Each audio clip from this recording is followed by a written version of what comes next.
Hey, what's up, guys? It's Russo and Jordy with Backdoor Fantasy Sports, and we've got another Prize Picks video for you. We are going to be talking about the NFL slate on Sunday, November 26th. We've got 6 picks for you. We've got good vibes going right now, and we want to project those good vibes to you. So if you've never tried Prize Picks, use our promo code. They'll double your first deposit up to $100. If you throw on 50, they'll match that with another 50. They'll do that all the way up to 100. So, when we set ours up, we just did the full 100, so we would get 200 to play with for only $100. So, I think that's the best way to go about it. But just use our promo code, and they'll hook you up with that. And if you're new to our channel, make sure you hit subscribe and hit the notification bell because we have several different types of shows we're running right now. We like to get these early first look videos. And then a lot of times we do our daily show when we give you picks that are updated. We won't be doing a daily show tomorrow because NFL, it's not really like NBA. We already have a pretty updated board as we speak. So we won't need to be doing that tomorrow. But before we get into the picks, let's do a little recap of our Friday picks. It was our first Black Friday game on Amazon Prime. And I wonder how it went for them. I got to catch some of the game, but it almost seemed like a pretty hectic day to be able to set aside for football.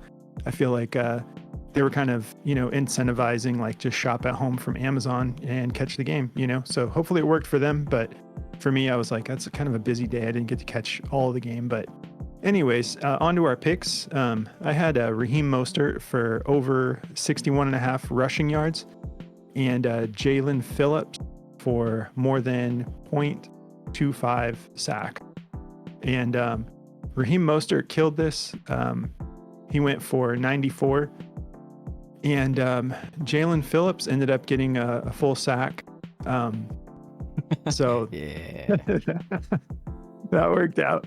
And I think, Jordan and I have been noticing that we kind of have something going on with the picks we make between NBA and NFL. Like, when we pick players, like at least one person from our picks is probably going to get injured. Yeah. It's been a thing for like the last week, but Jalen Phillips did great, but he's like out for the season now, right? Yeah, he tore his Achilles. Yeah. Sorry about that, bud. Yeah. Shouldn't have picked him. But so my 2 cashed, and you can get. Do you want me to list what you had, Jordy? I don't know the exact lines. I know that Conklin went over his receiving yards. I think we took it at 26 and a half. 26 and a half. Yeah, he went for 33. Okay. Brees Hall's was at 26 and a half as well, receiving yard. And what did he go for? He was so close. He went for 24, and he.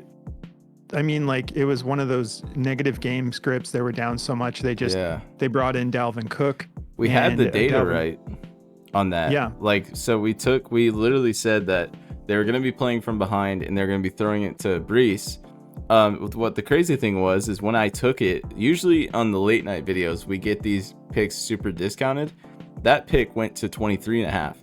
So anyone who ended up taking that pick the next day hit on that. So yeah, we had it at 20. What we're used to. Yeah, so we had it at 26 and a half, and it missed by like 2 yards. But the game script was perfect. I mean, they literally were throwing it to him. He ended up getting. I felt really insane because I was like, look, it's like literally a 64% chance that a player will get their receiving yards before their receptions. And I said that in the video, and then he went for 7 receptions and didn't hit the yards. So my bad on that one. Yeah. But if you got it at 23 and a half, he's still cash for you. So yeah, it was a close one, but that happens. We're like just all making bets on outcomes that we are trying to determine, but so many factors go into it. And that's part of the fun, is the rush of like, you don't know what's going to happen, and you're happy when they cash, but it's not always going to cash for you. So we went 3 or 4 on that one. Let's hope we do better tomorrow. So let's get into these picks. So to get us started, I'm going to be going with a receptions prop. And I like David Njoku to go over 4.5. Let me get to him. Here we go. Blondie here. So he, ever since it's DTR, right? That's the DTR, sorry. Yeah, so he had a bit of a rough debut, but it wasn't like they were planning to have him play that game when Deshaun Watson first went out. And so I feel like everybody who was watching that game and he got the last minute start, kind of like have that imprinted in their mind. But I do think that this young quarterback is starting to put it together a little bit. He's not going to save their season, but he's been targeting David Njoku pretty heavily, and he's been getting the ball moved around to all of their receiving options, and he's got wheels too. So everybody's kind of needs to give this kid a second chance, I believe. So let me go to the over-under. I'm still on NBA. So if we look at the over-under for this Cleveland game versus the Broncos, we got a 37-point over-under with the Broncos favored by just 1.5 points. So this should be a close game. The Broncos have been putting it together as of late. And, Cleveland's had a stout defense all year, but let's look at what Njoku's been getting with DTR lately. If you look at his last 3 games, against Arizona, I don't remember if he played that game or not. I think that might have been Watson still. I got my days confused, but I do know against Baltimore and against Pittsburgh, it was DTR. And I hope I'm right about that. But anyways, I'll say for sure against Pittsburgh, it was DTR. But if you look at his last 3 games, his targets have been going up every game. And, against the Cardinals, he went 4 of 6. Against Baltimore, he went 6 of 9. And then last week against Pittsburgh, he got 15 targets and he caught 7 of them. So he's currently averaging 5.7 receptions on 10 targets a game. Now, that's heavily inflated by his last game. But if you look at what the Broncos are allowing to tight ends are getting 8 targets, and they're catching most of those. They're catching over 6 of those a game. So I like his odds here to go over just 4.5 when he's been getting, he just got 15 targets last week. So I'm feeling good about that. Vegas has this at a minus 135 to go over. So they have it pretty heavily juiced on the over. I wouldn't be surprised if before game time, this gets bumped up to 5. I don't think we see 5.5, but I think for sure we probably see 5 before all is said and done. And that's my first pick. My next pick is going to be a rushing prop. And everybody in like mine and Jordy's circles have been excited about Jaylen Warren here. Ever since last year, really, we've been kind of just waiting for him to take over this backfield. I wouldn't say he's officially taken over yet, but the writing's on the wall. He's doing so much with such little opportunity. He's been crushing this over the last 3 games, 88 against Tennessee, 101 against Green Bay, and 129 rushing yards against Cleveland. Let's look at the over-under on this real quick. Oh, it's the same game. I'm sorry, not the same game. I'm confused here for a sec. Where are we at? Pittsburgh. That's my bad. It is kind of late, but we're good. Cannot find it. Here we go. So we got a 36-point over-under with the Steelers favored by just 2 points. And with Jaylen Warren, he's been doing a lot with his opportunities. Over his last 3 games, he's averaging just under 12 attempts a game for 106 yards on average. And that's been going up, like his efficiency's been going up week after week. And so when you're dropping 129 yards on 9 attempts against Cleveland, that's pretty impressive. And if we look at the Bengals and what they're allowing, on average, they're giving up about just under 21 attempts a game. So we know some of those will go to Najee. But on those 20 attempts, they're allowing running backs to go for 4.5 yards on average per carry for just under 93 yards. So if you match that with his explosiveness and what he's been producing game after game lately against pretty good defenses, Tennessee's got a good run defense, Packers are pretty solid, and Cleveland very solid. So I feel good about him going over this. He's one of those guys that can break this off in like 2 good runs, 3 good runs. And this is juiced to minus 125 to go over. So I'm feeling comfortable taking that one. And then my last one is actually going to be an interceptions prop. We're going to be going with good old Baker Mayfield.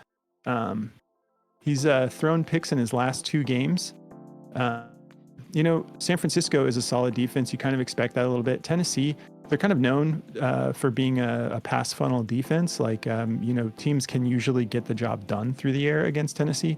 But he's just kind of one of those reckless quarterbacks. I actually like Baker Mayfield. I'm not trying to disrespect him. He's not elite, but he's got kind of one of those comeback stories going on. He's bounced around. And anyways, we'll look at the over-under on this game.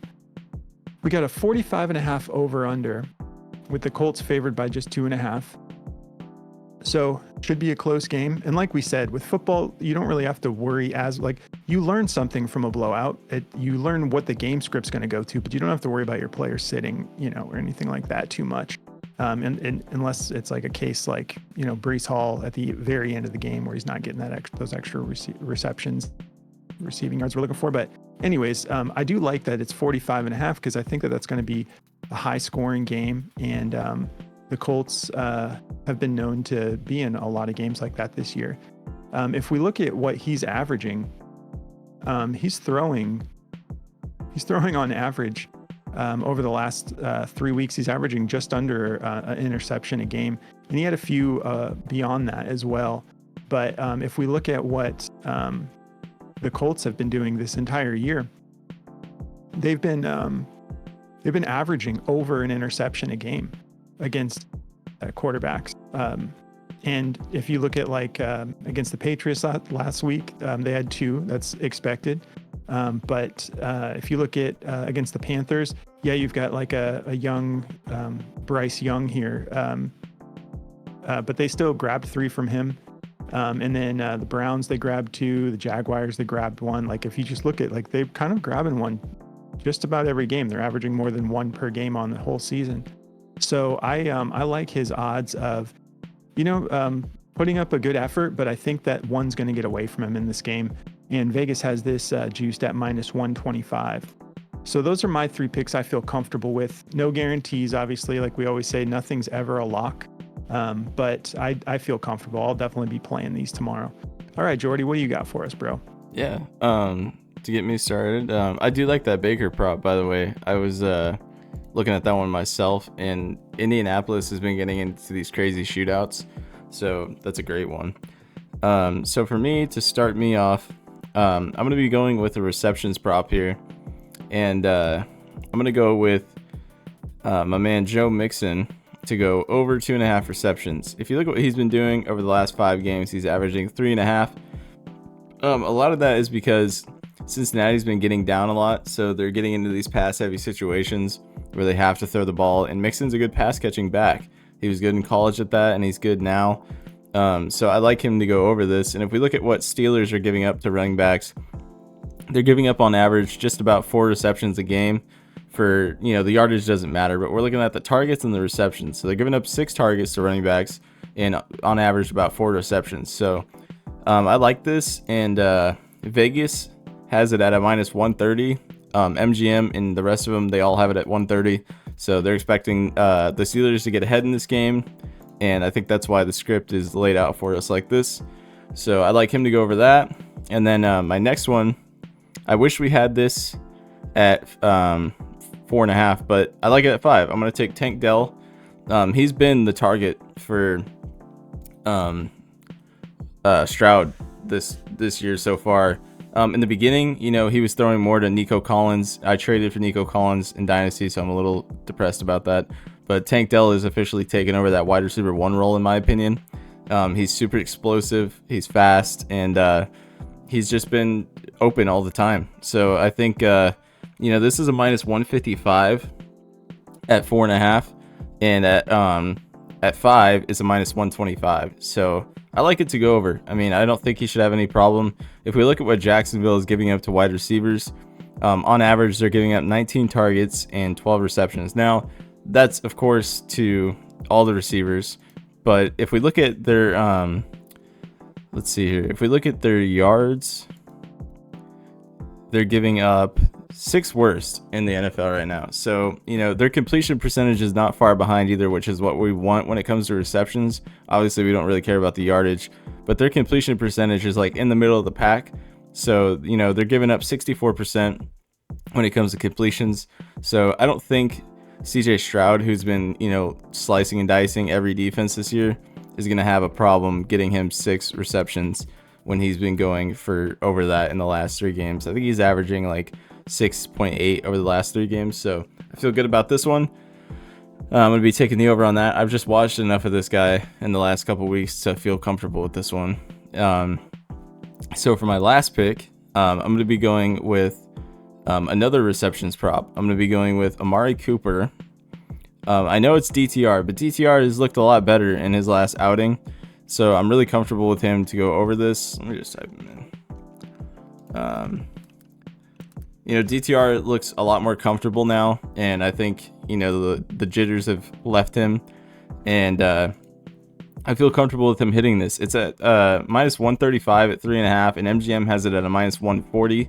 Amari Cooper is just pretty much unguardable when he's healthy. He led the league in separation for multiple years, and I don't know where he's at in that, but I could guarantee he's probably in the top 10% right now when it comes to that category. I mean, just look at his last 5 games. It doesn't matter who's throwing him the ball. He's quarterback proof. As long as he's open and he has a chance to catch it, he's going to catch it. And if we look at what the Broncos are giving up, they're giving up the highest completion percentage in the league right now at 71%. For 7.4 yards a catch. So, this is super juice for us. 71%, that's huge. I mean, that's really bad numbers for them. So I like this to go over. I think the juice is there for us. And with his averages and what he's been doing, I don't think there should be a reason that he doesn't hit this unless the game just totally goes wrong. But yeah, I'm feeling these. All right, so yeah, that's the 6 we've got for you. Don't feel like you have to play like a full 6 pick. We've been chopping it down and going more like 2-man, 4-man. Just pick out your favorites. Take all 6 if you want, but just have fun with it. No matter what you do, just make sure you're having fun, because there's no point in playing if you can't just relax and enjoy actually watching football. So have a great Sunday, everybody, and we will catch you in the next video. Good luck, boys.